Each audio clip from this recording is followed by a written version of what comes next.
मंडळी, लाईफलाईन सर्व्हिसेसमध्ये आपलं पुन्हा एकदा स्वागत आहे. तर आज आपल्याकडे हे जे जॉयची नानू आहे, नानू मॉडल आहे, इलेक्ट्रिक स्कूटर जेनेक्स आहे. तर याच्यामध्ये प्रॉब्लेम असा होता की स्विच ऑन केल्यावर जो ECUचा लाईट आहे आपल्या क्लस्टर मीटरवर फ्लॅश होत होता. फ्लॅश म्हणजे कंटिन्यू चालू राहत होता. तर आणि ECUचा सिग्नल येत होता आणि गाडी समोर जात नव्हती. गाडी चालू स्विच ऑन व्हायची पण गाडी समोर जायची नाही, मागे यायची नाही.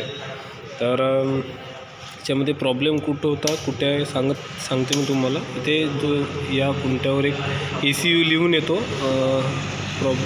चालू गाडीमध्ये स्विच ऑन केल्यावर, आणि तो ECUचा साईन येतो. तर प्रॉब्लेम कुठे होता मी सांगतो तुम्हाला. बघा, आपण गाडी काढलेली आहे ची बॅटरी,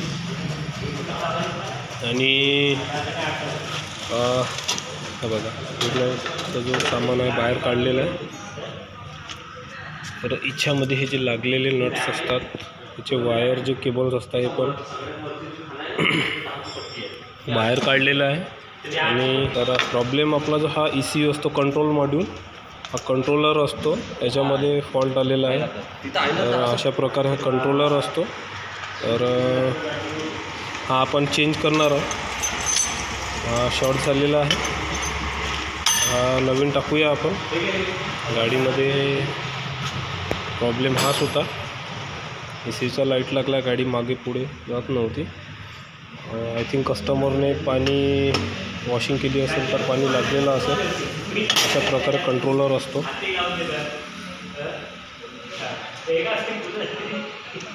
तर हा नवीन टाकूया आपण.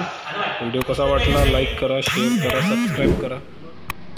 तर मित्रांनो, आपल्या गाडीमध्ये प्रॉब्लेम आला आहे ECUचा सॉरी. तर ECUचा प्रॉब्लेम होता, तो डिस्प्लेवर दाखवत होता आपल्याला. आता तो प्रॉब्लेम दाखवत नाही आहे, कारण आपण जो कंट्रोलर आहे हा चेंज केलेला आहे. कंट्रोलर चेंज केल्यामुळे प्रॉब्लेम सॉल्व झालेला आहे. तो जो जुना प्रॉब्लेम होता,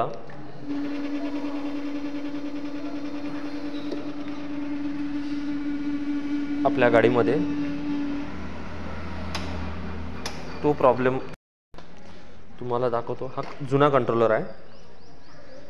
या कंट्रोलरमधून हा जो रेड आणि ब्लॅक जो वायर आहे, या दोन केबलमधून मेन सप्लाय सर्किट जातात कुठे, बॅटरीपर्यंत, कंट्रोलरपर्यंत, बॅटरीपासून. तर हा वायर जो आहे बघू शकता आपण, हा वायर जळलेला आहे.